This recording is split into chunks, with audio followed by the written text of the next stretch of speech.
En el tema de evaluación de haciendas o de existencia de haciendas, los establecimientos de cría son aquellos que tienen mayores normas para determinar las evaluaciones.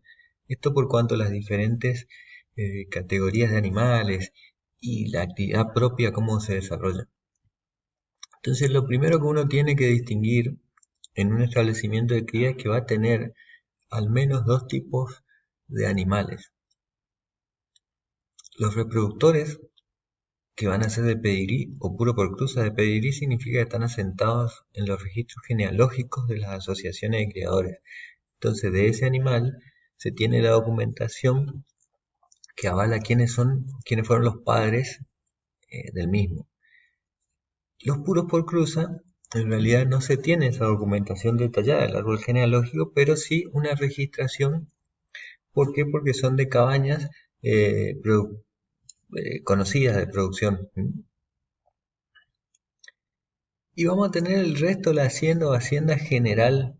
Esa hacienda general se va a dividir en diferentes categorías y va a tener un tratamiento particular, diferente a estos animales de pedigrí o puro por cruza. Entonces, lo primero que uno tiene que hacer en el establecimiento de cría es distinguir en qué tipo, qué clase de animales se encuentra. Entonces, tenemos que distinguir al menos tres. No le vamos a llamar categorías porque dentro de estos grupos van a haber diferentes categorías. Entonces vamos a distinguir tres grupos de animales. Los animales, a los efectos del impuesto a las ganancias, siempre estamos hablando. Los animales bienes de uso, que van a ser animales destinados a la reproducción, en principio machos, algunas hembras, vamos a ver cuáles. Estos van a tener la particularidad de que se van a poder amortizar. Los vientres, que también están destinados a la producción, pero son las hembras reservadas para reproducción de animales.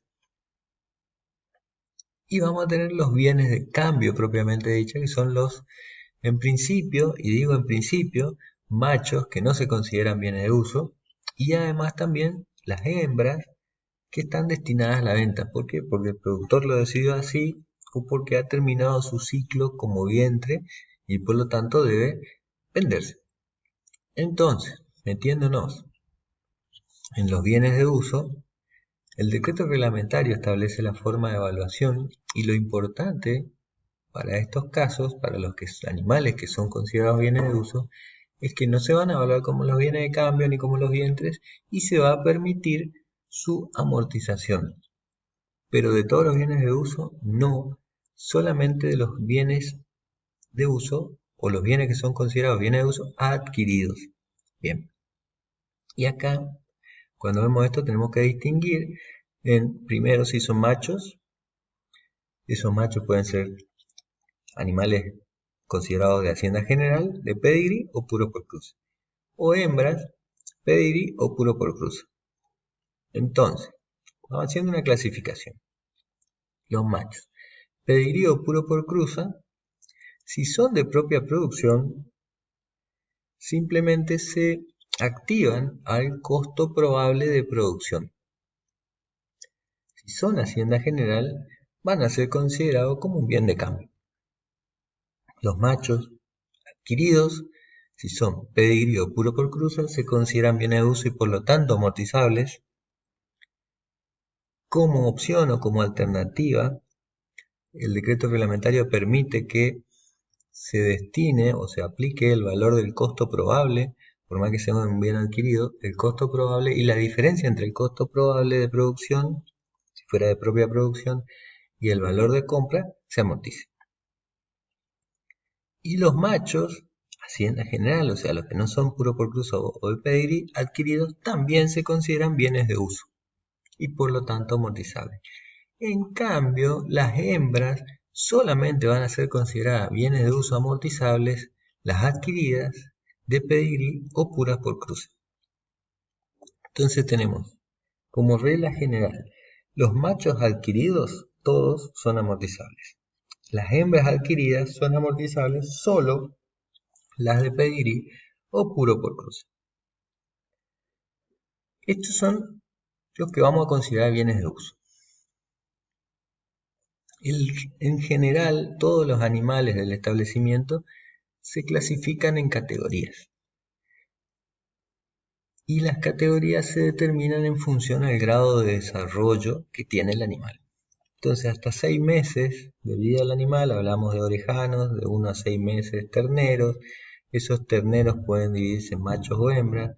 Las hembras, cuando cumplen 1 año y hasta 2, pasan a la categoría de vaquillona, de 2 a 3 años, o vaquillas, de 2 a 3 años de vaquillonas, y mayores de 3 años vacas. En la medida que estén en servicio van a ser considerados vientres. Cuando salen de servicio pasan a ser bienes de cambio. Y los terneros pueden ser enteros o castrados. Si son enteros van a pasar a la categoría de torito y después serán toros reproductores. Y en algún momento estarán destinados a la venta cuando terminen su servicio. Y los novillos, que siempre van a estar destinados a la venta, ahí ya estaríamos hablando de un establecimiento de cría que se convirtió o pasó a la siguiente etapa, que es la de invernada. Los novillos son los terneros castrados, en 1 o 2 años se llaman novillitos, y más de 2 años novillos. Entonces acá tienen concepto de cada una de esas categorías, y a su vez, además de estas categorías, tenemos que después vamos a aplicar una tabla de relación. Esa tabla de relación lo que hace es una equivalencia, una relación entre las distintas categorías de animales. Entonces tenemos tablas de relación por especie de animal, y eso lo que me va a indicar es, por ejemplo, si un toro equivale al 100%, la vaca es el 90%, el valor de la vaca, es el 90% o representa el 90% del valor de un toro. Torito, la mitad de un toro. Y estas tablas de relación las vamos a utilizar para hacer las evaluaciones. Vemos entonces que tenemos diferentes categorías de animales en función al grado de desarrollo del mismo, con lo cual al cierre del ejercicio podemos tener diferentes categorías, y esas diferentes categorías tienen diferentes tipos de evaluaciones. Por lo que encima durante el ejercicio, lo que al inicio era ternero, pudo haber pasado a torito o a novillito, lo que era novillito pudo haber pasado a la categoría de novillo. Entonces necesariamente uno tiene que hacer una planilla de control del movimiento de hacienda. Lo que está en rosado son las características propias de la actividad. ¿Por qué? Porque vamos a tener nacimientos y vamos a tener mortandad que en otras actividades no sucede. Esto hace que después vamos a ver la fiscalización de esta actividad tenga sus características peculiares. Y la línea de reclasificación de categoría justamente representa esa evolución en el crecimiento vegetativo de los animales, con lo cual hay que necesariamente hacer o tener o llevar una planilla de movimiento de existencia de haciendas para tener efectivamente las existencias iniciales y las finales conforme a la realidad del establecimiento.